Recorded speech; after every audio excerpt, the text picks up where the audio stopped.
we had an officer summer before last that was confronted by an armed subject that pulled a gun on him. That was a pretty bad guy. That was a convicted bank robber, registered sex offender, and after he left campus committed a robbery kidnap on the other side of the river. So they do happen.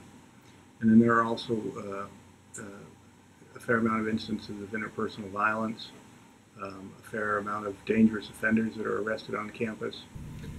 Well, we had a task force last year that issued a report that recommended that we should turn our public safety officers into a sworn police force, or that we should contract with other sworn police forces. So I became convinced that by that report, because I had not been in favor of it until then. I've been very skeptical of it, dubious. I did not like the idea of spending more money or having sworn and armed police officers on campus. But that report made a very strong case, especially based on the fact that there are a lot of things that a public safety officer cannot do and that a sworn police officer can do. Well, some of the things are almost like, you might say, what sound like mundane things. The fact that our public safety officers, if a student is going through some kind of a mental health episode, either at risk of harming him or herself or at risk of harming other people, and these things happen, right? Our public safety people cannot take that person and compel them to get treatment. It has to be voluntary only, which then means a great risk. A sworn police officer can do that.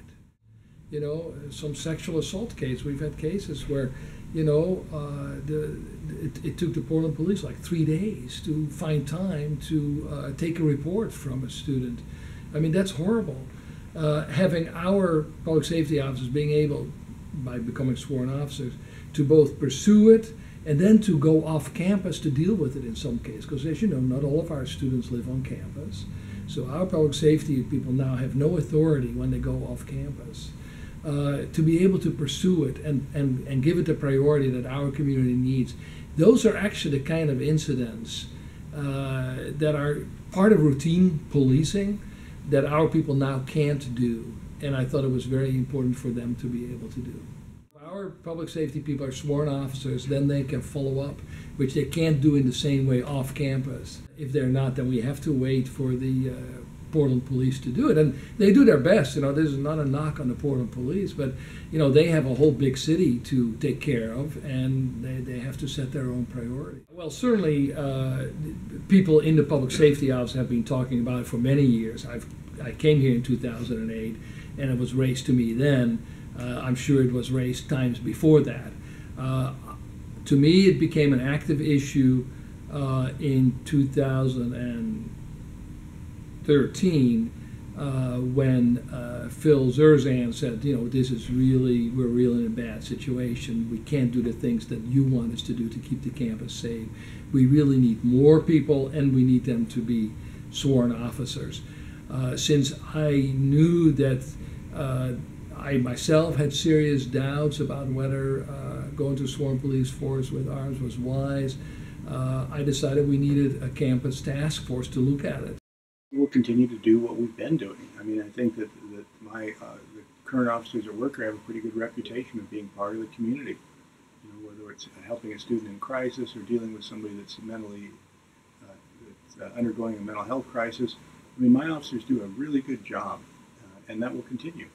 And it's much easier and it's much more nimble to be a small unit that is responsible to the university, that's accountable to the university, and to be able to achieve that kind of community policing that everyone desires. Examples I gave, in a way, are about dealing with issues that have happened or that are happening, and that sworn officers can respond to more effectively. I think it's also true that bad guys, knowing that we have sworn police officers and that those sworn police officers are armed, is likely to have a preventive effect. That's part of the point, frankly, of carrying a gun. It's not, hopefully, not about using it. It's about the bad guy knowing you got it.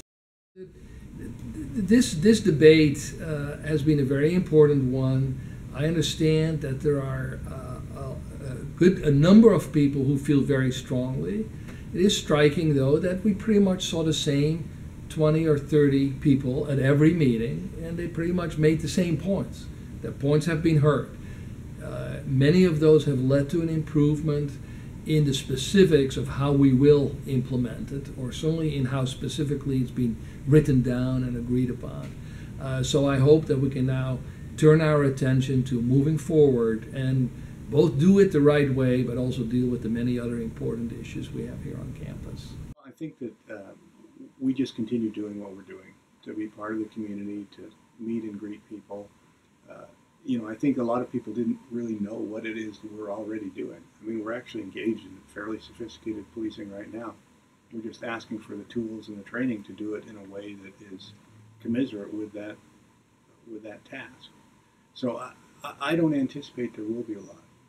Other universities that have undergone a similar transition, once the decisions has been made and once